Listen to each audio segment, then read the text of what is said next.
Okay.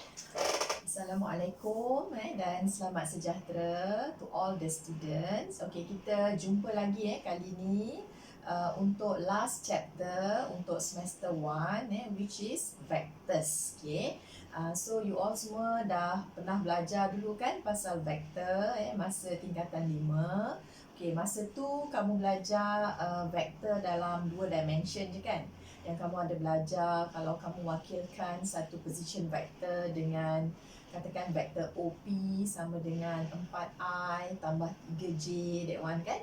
Okay, so dalam form 6 ini kita akan tambah sedikit lagi iaitu vector dalam 3 dimensions. So kita akan ada 3 axes lah, iaitu I, J dan K ataupun sorry, not I, J, K itu komponen vektor, tapi kita akan ada 3 axes iaitu X, Y dan juga Z.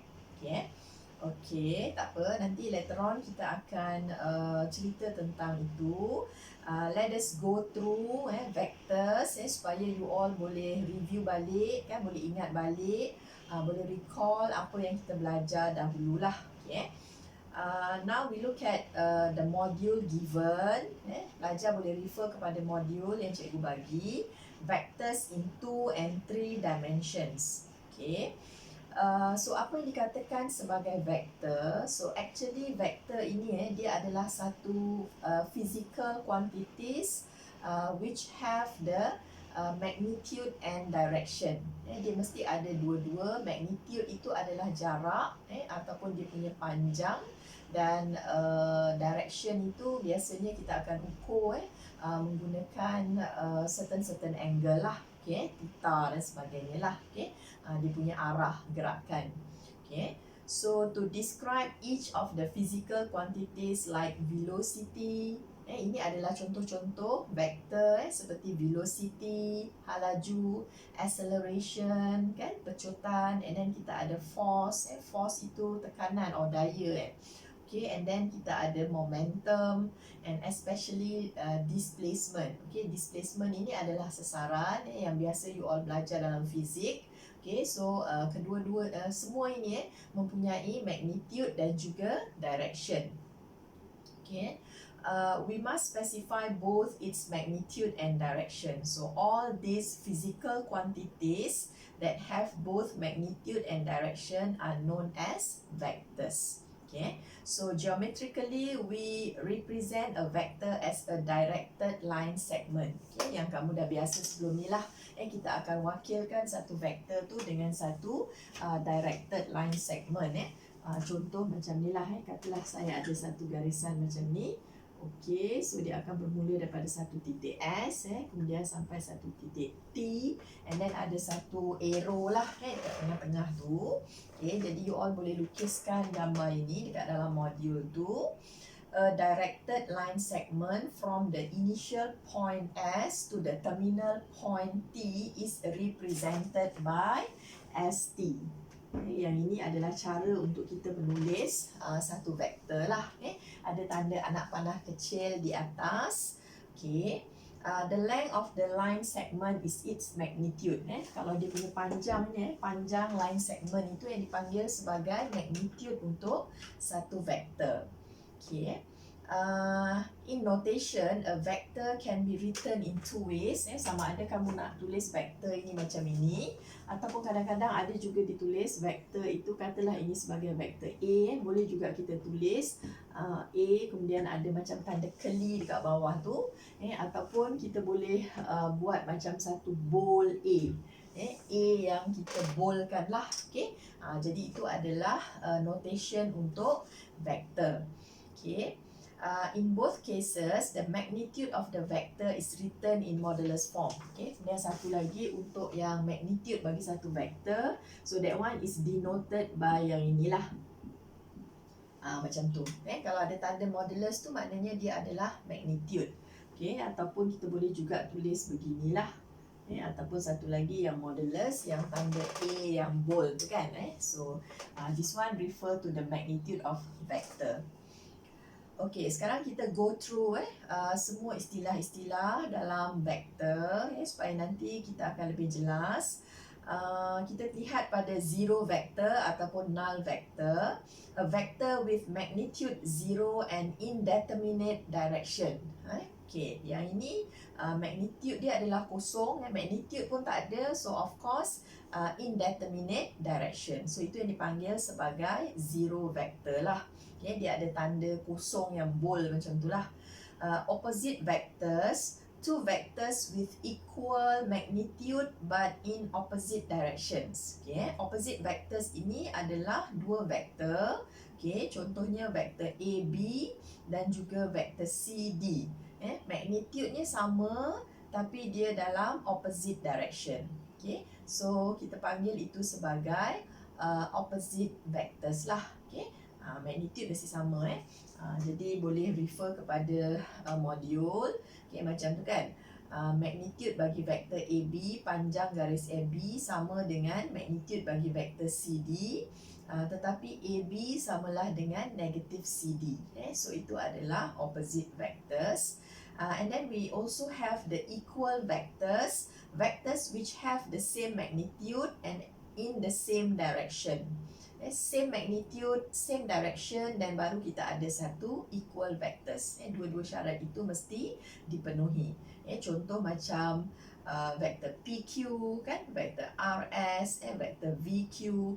Since all the magnitude are the same and the direction also are the same, so we can conclude that all those three vectors adalah satu equal vectors. Okay. And then kita ada pula parallel vectors, vectors which have different magnitudes but can have the same or opposite directions. Okay, apa yang dimaksudkan dengan parallel vectors ini? Kalau nak mudahnya, kita tengok vektor yang selari antara satu sama lain. Dia tak kisah sama ada magnitude dia sama ataupun tidak, kan? Tak ada masalah sama ada sama atau tidak magnitude ataupun dia punya direction dalam same direction atau opposite direction, as long as garisan the directed line segment itu dia parallel to each other dan kita panggil dia sebagai parallel vectors. Okay, boleh lihat contoh kan, ada vektor GH, kemudian ada vektor EF, kemudian ada lagi vektor JK dan juga vektor LM. Semua tu adalah parallel vectors. And then we have also the unit vector, a vector of magnitude 1 unit. Okay, satu vektor dengan magnitude 1 unit maka dipanggil sebagai unit vector. So PQ is a unit vector since modulus of PQ equals 1.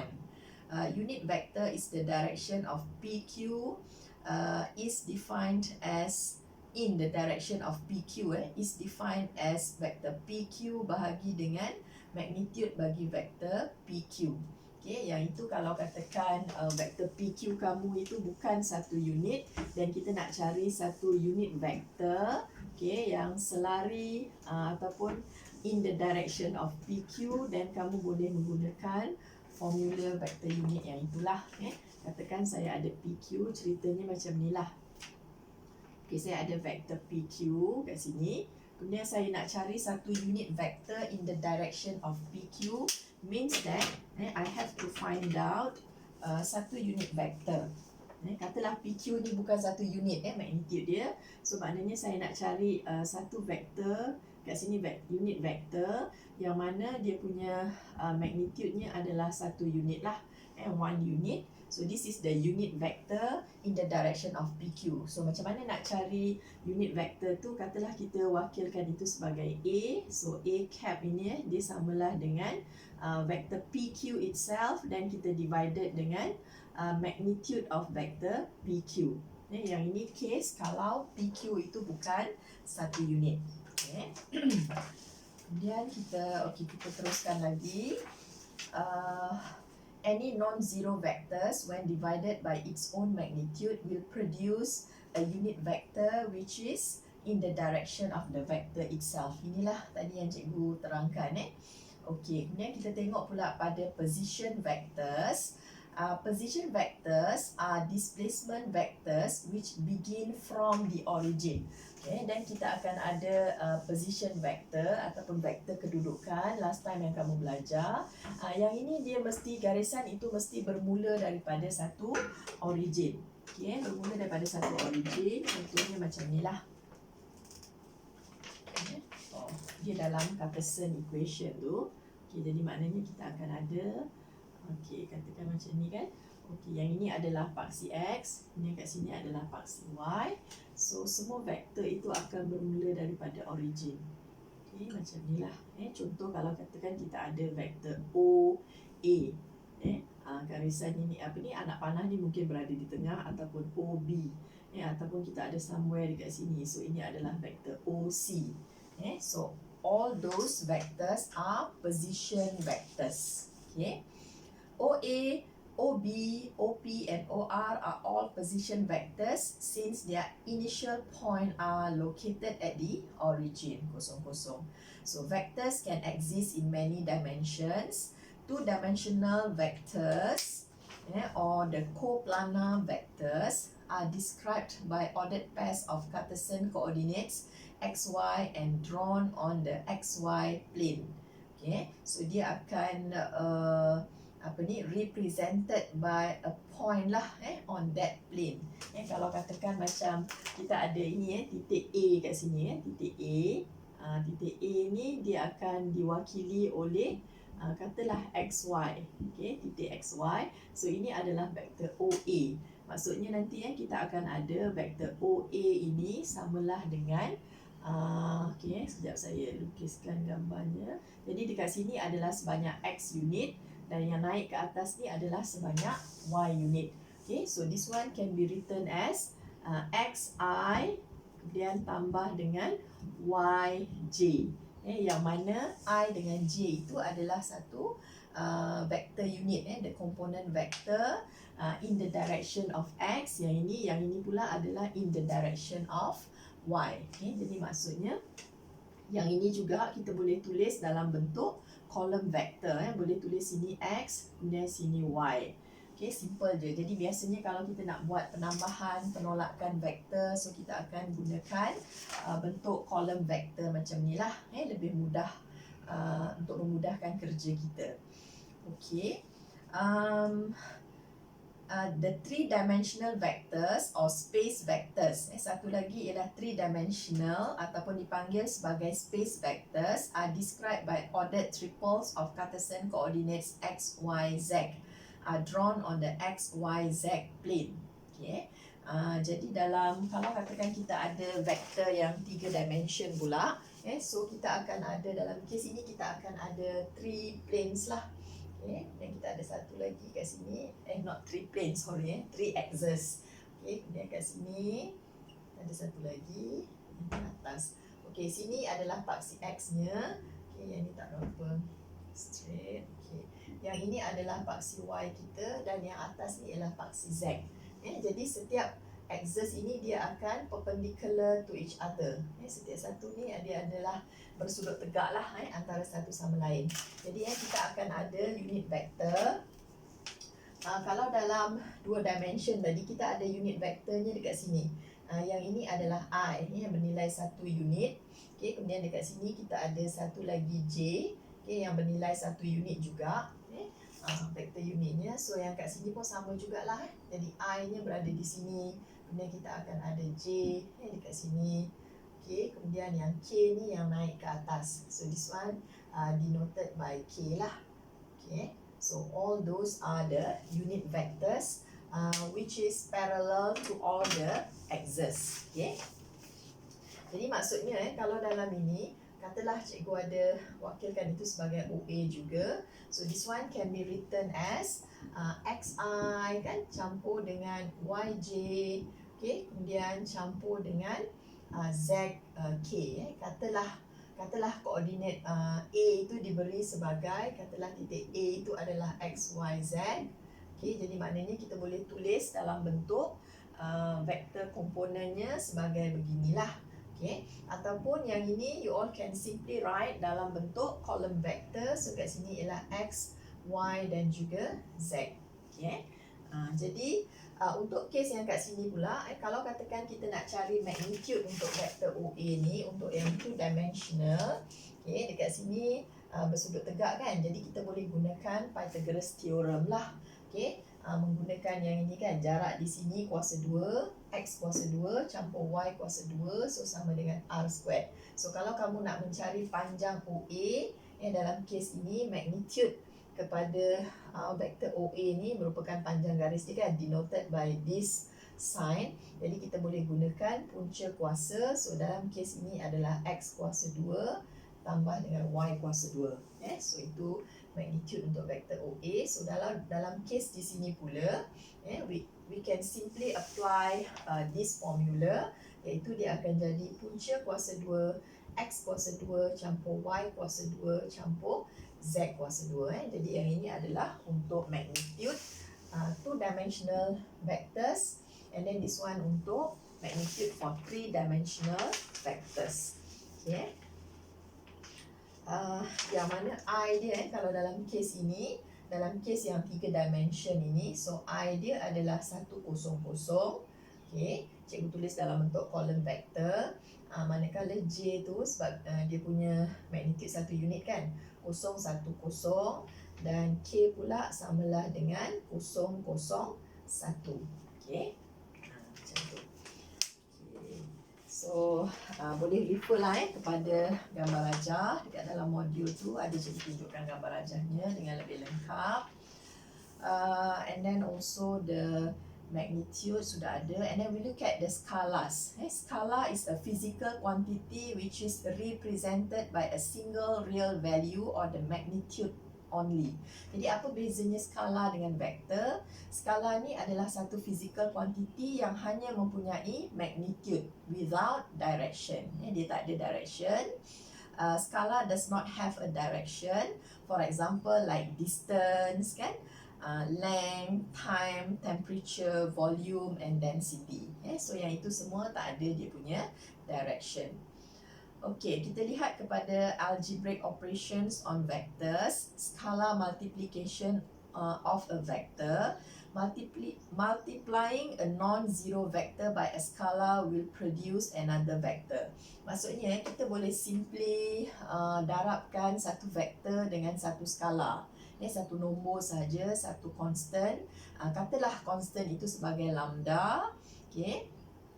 Dan kita akan dapat, kalau katakan kita darabkan dia dengan satu vektor A, maka kita akan dapat lambda A lah. A and lambda A are two parallel vectors. Sebab kita assume A dengan lambda A itu dia adalah same direction. Same direction tapi different magnitude. Magnitude ni kita akan darabkan, kita akan gandakan panjang magnitude-nya sebanyak lambda. Okay, lambda A is a vector with magnitude lambda times the magnitude of A. Okay, jadi boleh refer juga kepada gambar rajah. Kalau lambda itu positif, lambdanya lebih besar daripada kosong, maka kita akan dapat lambda A itu is a parallel are parallel in the same direction. Contoh kalau katakan kita ada vektor 2A. So nilai lambda dia sama dengan 2. So magnitude dia adalah mempunyai panjang yang 2 kali ganda, tapi dia masih same direction dengan A. Kalau katakan you all ada setengah A, so bezanya ialah magnitude dia jadi separuh daripada yang asal, kemudian dia punya direction masih lagi sama. Kalau katakan lambda awak bernilai negatif, constant yang you all nak darab tu bernilai negatif, maka kita akan dapat parallel vectors also but in the opposite direction kan. Parallel vectors kan dia boleh juga dalam opposite direction. Okey, contohnya kita ada negatif A, negatif kepada vektor A ataupun negatif 2A. Okey, magnitude dia dah jadi 2 kali ganda, lebih panjang. Dalam masa yang sama dia mempunyai opposite direction. Okay, ataupun negatif setengah A. Jadi boleh refer kepada modul. Jika lambda itu sama dengan kosong dan lambda A become a zero vector lah. Macam yang null vector tu kan. Tandanya ialah kosong bold tu lah. If two vectors A and B are parallel, then vector then vector can be written as a scalar multiple of vector B. Kita boleh juga nyatakan A sebagai lambda B. Kalau lambda bernilai positif, then kita akan dapat same direction lah, parallel and same direction. Kalau lambda bernilai negatif, kita akan dapat two parallel vectors but not in the same direction. Okay. When we multiply a column vector by a scalar, we have to multiply each component of the vector by the scalar. Contohnya kalau katakan saya ada kat sini, contohnya katalah A saya ni, vector A saya ni sebagai given by XY. Okay, XY, so katalah, okay, ada lagi satu lagi, katalah vector B ni pula yang 3 dimension XYZ. Okay, jadi maksudnya kalau kita ada 3A, so simple je lah, 3 darab dengan XY. Jadi setiap satu komponen ini kita darab sahaja dengan 3. So sini jadi 3X, 3Y. Okay, macam tu. Kalau katakan cikgu ada negatif 5B, so negatif 5 kita akan darab dengan XY, Z. So dalam kes ini kita akan dapat negatif 5X, negatif 5Y, negatif 5Z. Jadi simple je, darab saja, lebih kurang sama macam matrix. Okay, kita lihat pula pada addition of vectors. Two or more vectors can be added geometrically or algebraically, to produce a single vector known as the resultant vector to represent all the vectors. Yang ini adalah konsep asas satu vektor lah. Kalau katakan saya ada dua vektor lah, katalah cikgu ada dekat sini ialah vektor P, kemudian followed by vektor Q. So sini vektor P tambah dengan vektor Q, so kita akan dapat satu resultant vectors kat sini lah, yang menyambungkan kedua-dua vektor. So this is the resultant vectors ni lah. Katalah kita dapat satu lagi iaitu vektor R. Jadi maksudnya vektor R ni adalah vektor P campur dengan vektor Q. Parallelogram rule of addition, kamu boleh nampak lah kat situ, P tambah Q adalah P tambah Q. Yang ini kamu boleh refer kepada modul untuk buat all the examples given. Example 1, example 2, simple question untuk operation on vectors. Jadi nanti cikgu akan snap gambar dan kamu boleh refer lah all the answers. Saya rasa yang ini tak ada masalah lah kot ya. Cuma untuk yang example 3 tu, example 3 dia minta kita show that the points P, Q and R are collinear. Collinear itu maksudnya dia adalah segaris, duduk di atas garis yang sama.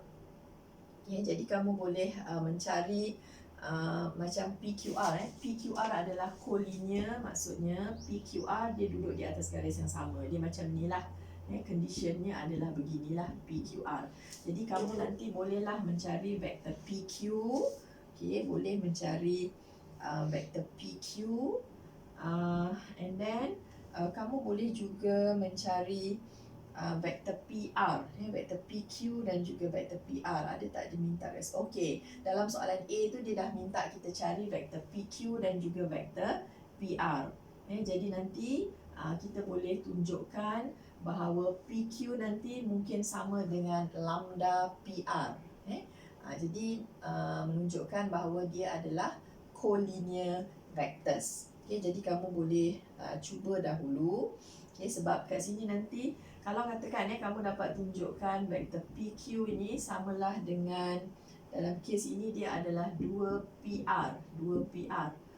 So dekat sini dia akan ada satu common point di sana. So itu sudah cukup untuk menunjukkan bahawa all these three vectors are collinear. Yang ini nanti kalau tak faham lagi, cikgu akan terangkan dengan lebih lanjut lah. Boleh refer kepada answer given. Okay.